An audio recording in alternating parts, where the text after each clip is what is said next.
From rising costs to staff shortages and supply chain delays, so many people are feeling the squeeze on their wallets, especially ahead of the holidays. Starting tonight, CBS 2 will bring you a series of stories about how these issues are impacting our communities.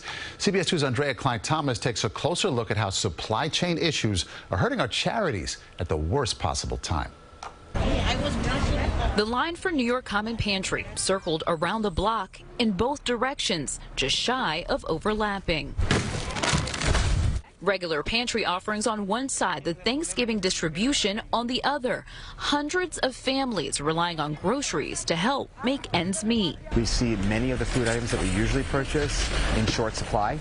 When we can purchase them, more expensive. Lower inventory, labor shortages, and supply chain disruptions have made it hard to buy nutritious food for clients. All this as food donations have been cut in half. Now we're finding that because we can't get all of our food locally, that we have to go further and further away. And of course, the further you go away, the more supply chain issues you confront. Aundrea Thompson is in charge of purchasing the groceries. We are basically competing with everyone else as a pantry, right? Supermarkets, the household consumers. A daily process with some close calls. If we weren't a few steps ahead in planning our Thanksgiving procurement, we wouldn't have it available to provide today. The holidays are prime time for nonprofits, but delays with the supply chain is impacting that effort too.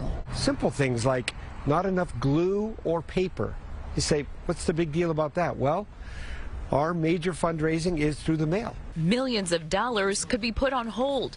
With more requests for help, concerns mount about the impact on major programs like the Angel Tree Toy Drive. I have had sleepless nights. Can you support the Salvation Army maybe a little earlier in your thinking, just because it's crucial this year? Charitable organizations are trying to do even more with a lot less this year, hoping to continue being a lifeline to those who need it most. Aundrea Cline-Thomas, CBS 2 News. And for links on how you can help the charities featured in our story, you can head over to our website, cbsnewyork.com.